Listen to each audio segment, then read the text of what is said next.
Evenu shalom alaihem, Evenu shalom alaihem, Evenu shalom shalom shalom alaihem, Evenu shalom alaihem, Evenu shalom alaihem, Evenu shalom alaihem, Evenu shalom shalom shalom alaihem. Bawa damai sejahtera, ku bawa damai sejahtera, ku bawa damai sejahtera, ku bawa damai damai sejahtera. Sudah disampaikan hambanya, lebih khusus tadi berbicara soal perzinahan. Ya. Berzina ini bukan hanyalah senggama dengan manusia. Ya. Tanpa senggama juga bisa berzina lewat pikiran. Bahkan bertuhankan lebih dari Tuhannya pun sudah berzina. Ya. Jadi kalau kita memiliki lebih dari satu Tuhan yang ekat, yaitu Elohim Bapa di sorga yang kita kenal dalam putranya Yesus Kristus yang kita sudah dengar tadi hamba Tuhan mengatakan, kita sudah berzina. Ya. Jadi pengertian zina sekali lagi, jangan anggap kalau saudara bersenggama. Saudara melamun pun ya dengan berbagai caramu kepada laki-laki sejenis, kepada wanita, kepada binatang, kepada lukisan, kepada patung, saudara juga berzina. Kenapa saya katakan kepada binatang dan patung dan lukisan? Karena sudah banyak manusia menikah dengan patung, menikah dengan lukisan. Lukisan aja menikah, dia inilah istri saya. Karena apa? Dipertuhankannya itu lukisan. Bayangkan, lukisan saja. Mungkin lukisan yang beribu tahun ini sudah jadi istrinya. Bayangkan itu. Jadi yang pada akhirnya perzinahan itu adalah pekerjaan jiwa dan batin beserta dengan rohnya. Jiwa dan batin melekat kepada sesuatu yang jelas. Ya. Baik benda mati maupun benda hidup. Benda mati saja diperistrikan sama makhluk ciptaan Tuhan yang paling berharga di matanya. Bayangkan manusia yang berharga, yang paling berharga mau berzina kepada benda-benda mati. Jangankan benda hidup. Nah, ini luar biasa sekali kawan. Saya katakan ini karena dunia sudah membuktikan. Saudara bisa cari nanti di YouTube atau dimanapun, ada manusia menikah dengan benda mati. Kan luar biasa kan. Jadi kalau saya sebatas berzina kepada apa? Kepada manusia yang namanya wanita. Kepada binatang pun saya sudah berzina. Iya. Hanya itu saja. Kalau kepada dewa-dewa belum pernah saya berzina, apalagi Tuhan memperjuangkan. Apalagi benda-benda mati. Iya, saya akui dosa saya di semua. Di mana saya berkhotbah kalau diminta saya buka-buka. Bahkan di hadapan keluarga saya pun, ini video saya ini sampai sama keluarga saya ini. Jangan Anda kira. Saya punya anak gadis, saya punya anak laki-laki belum menikah, sering mendengar khotbah saya. Kalau bukan hamba Tuhan mendahului pertobatan, jemaatnya tidak akan bertobat. Percayalah itu. Maka itu saya bilang hati-hati gereja dalam hal bersaksi. Hamba-hamba Tuhan kalau bersaksi tanggung-tanggung, duluan saudara masuk nanti neraka. Jangan tanggung-tanggung jadi hamba Tuhan. Ya, jangan kau tipu orang-orang yang kau khotbahi, jangan kau tipu jemaatmu. Ingat, ya, Anda pendeta saya pun pendeta. Buka aibmu kepada semua jemaatmu, biar jemaatmu bertobat. Tepuk tangan sama Tuhan dulu. Ini tegas saya katakan.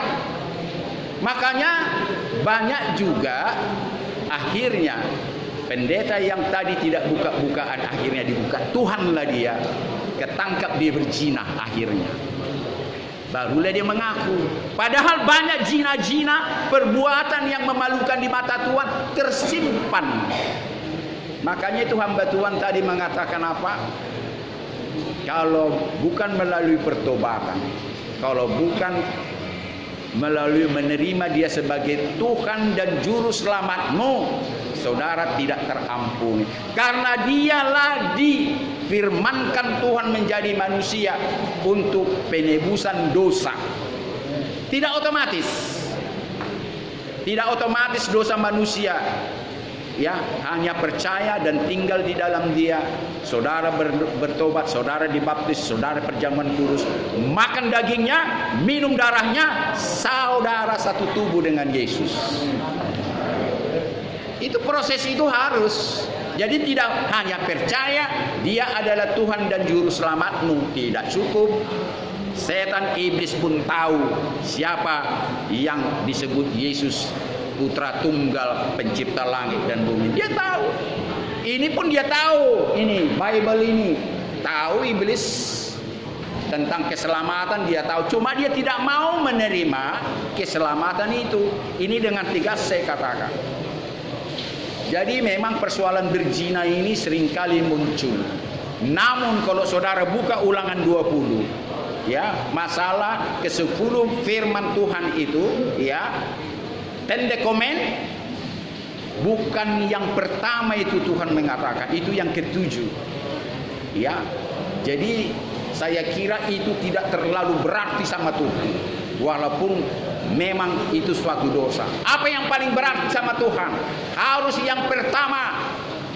Apa yang pertama? Jangan ada padamu ilah lain atau Tuhan lain selain daripadaku. Itu yang pertama, kawan. Dengan tegas dikatakan, yang berbicara ini adalah Pencipta langit dan bumi. Jangan ada padamu ilah lain atau Tuhan lain selain daripada Pencipta langit dan bumi. Itu yang pertama. Yang kedua, jangan saudara buat patung atau apapun yang kepadanya engkau takut dan beribadah kepadanya. Yang ketiga, jangan engkau menyebut nama Tuhanmu sembarangan. Yang keempat, hormatilah ibadah raya. Entah Sabat itu hari Minggu kah, ibadah raya harus engkau laksanakan dan hormati. Dan yang kelima, hormatilah orang tuamu. Yang keenam, jangan membunuh. Yang ketujuh baru, jangan berzina. Yang kedelapan, jangan mencuri. Yang kesembilan, jangan mau bersaksi dusta atas sesamamu manusia. Yang ke-10, jangan engkau mengharapkan kepunyaan milik orang lain. Tepuk tangan dulu. Jadi perhatikan itu, the Ten Command, 10 firman Tuhan. Ini yang digenapi Tuhan dengan hukumnya yang utama. Kasihilah Tuhan Elohimmu pencipta langit dan bumi dengan segenap hati dan jiwamu. Dan yang kedua, kasihilah sesamamu manusia. Jadi tidak ada yang dibuang hukum Taurat itu. Tetap berlangsung. Dan ini yang mau saya tegaskan kepada kita semua. Tatkala ini khotbah saya menjelang ulang tahun saya besok. Selalu orang kalau ulang tahun dirayakan, motong. Ya, entah motong, entah apa itu. Entah main layang-layang dia. Tapi yang mau saya katakan, tanggal 9 nanti lusa, genaplah umur saya 65 tahun. Kenapa saya ingatkan dengan saya sengaja baju merah, tanda sukacita? Kalau ini saya tidak pernah membawa simbol gereja dalam pelayanan saya, karena gereja banyak kekurangan juga. Jangan lari khotbah saya. Jadi yang saya katakan, dengan mengingat usia saya 65 tahun, Tuhan, apa yang belum saya buka padamu? Ini yang saya renungkan 2 hari ini. 2 hari lagi genap 65 tahun.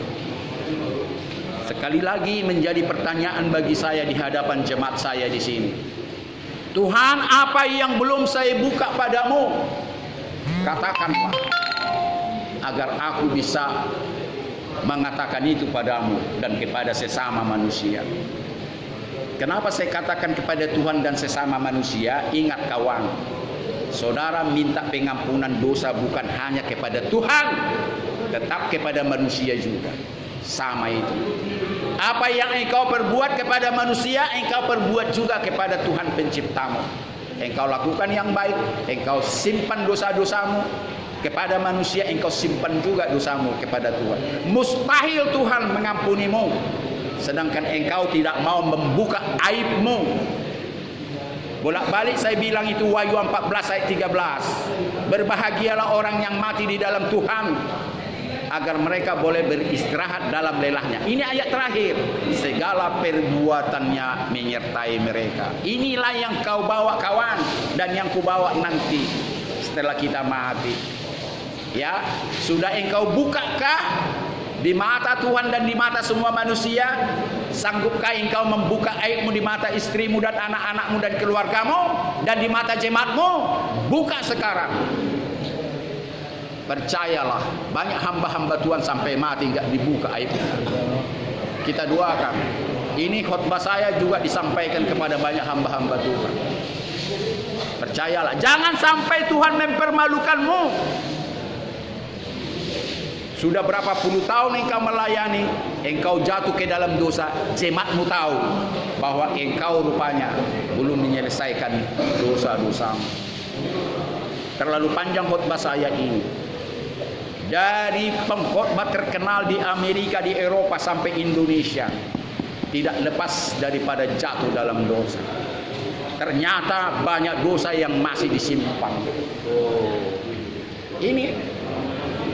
Jadi saya belum manusia yang sempurna, tapi saya mencari dan selalu mencari kesempurnaan itu dengan tidak menyimpan rahasia.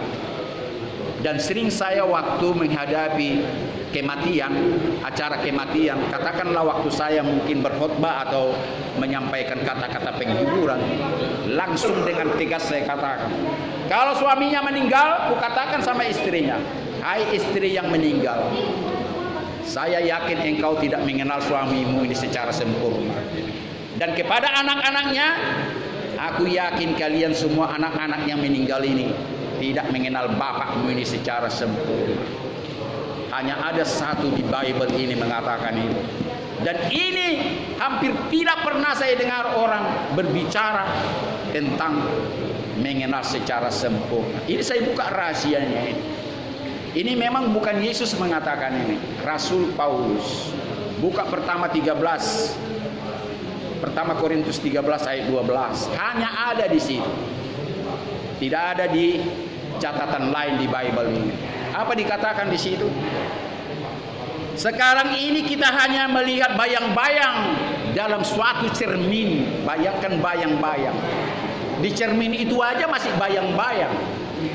Ibarat saudara bercermin begini, saudara melihat wajahmu seutuhnya. Tapi Rasul Paulus mengatakan itu bayang-bayang. Sekarang saya belum mengenal semua jemaat-jemaat saya. Saya belum mengenal secara sempurna semua orang-orang yang saya kenal.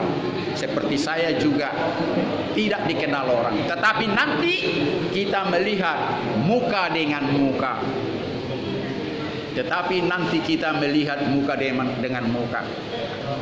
Nanti aku mengenal dengan sempurna. Seperti aku juga dikenal orang secara sempurna. Ini artinya dalam sekali kawan. Di sorga tidak ada yang tersembunyi. Semua terbuka. Bayangkan banyak keluarga kita yang meninggal. Pasti banyak isu-isu atau gosip-gosip atau kabar burung. Masih banyak yang disimpannya. Jangankan dosa, termasuk harta yang rakus. Dulu saya tinggal di Senen, daerah Senen sana, itu digali bangunan-bangunan lama. Pasar Senen segitiga itu atrium sekarang, itu bangunan lama orang Belanda dan orang Cina di situ. Bayangkan waktu digali bangunan lama itu banyak sekali batangan emas ditemukan di sumur itu. sumur itu dulu sumur juga itu, nggak cukup pam dulu belum ada. Digalilah itu tanah mau bangun mall yang besar, dijumpai batangan-batangan emas. Tidak tahu keturunannya. Inilah orang yang rakus, yang tidak percaya kepada mungkin istri atau anak-anaknya dan sebagainya. Akhirnya hartanya ditelan bumi. Ya, ini saya saksikan sendiri. Saya dari 77 udah di Jakarta saya. Itu dilaksanakan sebelum tahun 80. Zaman Soeharto itu pembangunan di sana sini.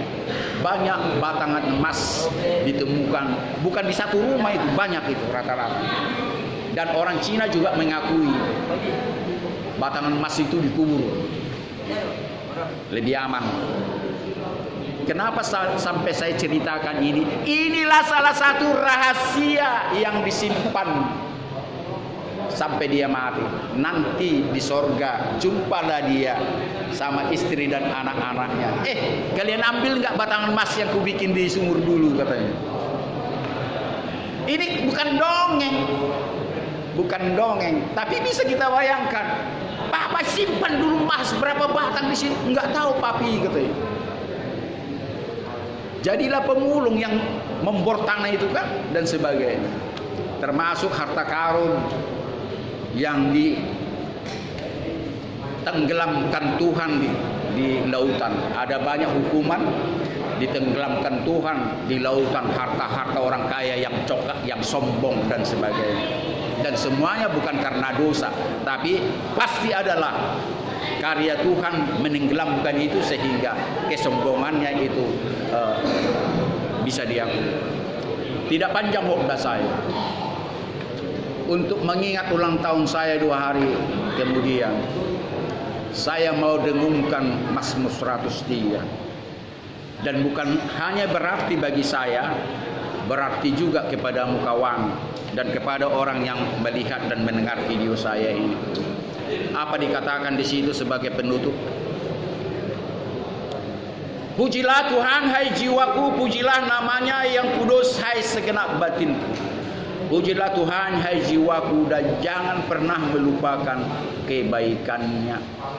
Dia yang mengampuni segala kesalahanmu dan yang menyembuhkan segala penyakit. Dia yang membebaskan engkau dari lubang kubur dan yang memahkotai engkau dengan kasih setia dan rahmat. Tuhan telah menunjukkan jalan-jalannya kepada Musa dan perbuatan-perbuatan tangannya kepada bangsa Israel. Tuhan adalah penyayang dan pengasih, panjang sabar dan berlimpah kasih setianya. Tidak selalu ia menuntut dan tidak untuk selama-lamanya ia mendendam. Tidak dilakukannya kepada kita setimpal dengan dosa kita, dan tidak pernah dibalaskannya kepada kita setimpal dengan pelanggaran kita. Tetapi setinggi langit di atas bumi, demikianlah kasih cinta Tuhan kepada orang-orang yang takut akan Dia. Seperti Bapa sayang kepada anak-anaknya, demikianlah Tuhan sayang kepada orang-orang yang takut akan Dia. Sebab Dia tahu siapa kita, dan Dia selalu ingat bahwa kita ini debu tanah. Adapun manusia hari-harinya seperti rumput, seperti bunga di padang, demikianlah ia berbunga. Apabila angin datang melintasi isinya, maka hilanglah semua itu, dan tempat di mana bunga itu tumbuh tidak mengenalnya lagi. Tetapi kasih setia Tuhan dari selama-lamanya sampai selama-lamanya kepada orang yang takut akan Dia dan kepada anak cucu, dan kepada orang yang berpegang kepada perjanjian Dia dan yang ingat selalu melakukan segala titah-titahnya. Ayat 19 sampai 22. Tuhan telah menegakkan kerajaannya di sorga, dan kerajaannya berkuasa di atas segala-galanya. Pujilah Tuhan hai segala malaikatnya. Pujilah Tuhan hai segala pahlawan yang gagah perkasa, yang melaksanakan firman-Nya dengan memperdengarkan firman-Nya. Pujilah Tuhan hai segala tentara-tentaranya, hai segala pejabat-pejabatnya yang melakukan kehendak-Nya. Pujilah Tuhan hai segala buatan tangannya di seluruh kuasanya, dan pujilah Tuhan hai jiwa. Enak sekali kalau saudara dengungkan Mazmur 103. Saudara pernah di atas gunung seperti yang pernah saya lantunkan. Waduh, luar biasa. Saya merasakan kuasa itu menggerogoti saya di sini. Saya lantunkan dengan keras segala makhluk, tumbuhan, batu besar, lembah mendengarkan suara saya sekeras-kerasnya. Bukan gila saya, tidak gila saya. Dan kalau saya khotbahkan atau kita khotbahkan ini para hamba Tuhan, banyak kali tema yang dapat dari sini. Terlalu panjang kalau satu demi satu kita beberkan di sini. Dan salah satu di sini adalah karena kasih karunia-Nya dan penyertaan-Nya lah, maka manusia bisa terselamatkan di dunia ini dan terselamatkan nantinya ke Samayim, ke sorga, di rumah yang sudah lama disiapkan kepada saudara dan saya. Ingatlah, tanpa pertobatan saudara tidak akan pernah mendiami mewarisi kerajaan sorga yang sudah disiapkan kepadamu. Masih mumpung ada kesempatan. Di dalam kubur engkau tidak bisa bertobat.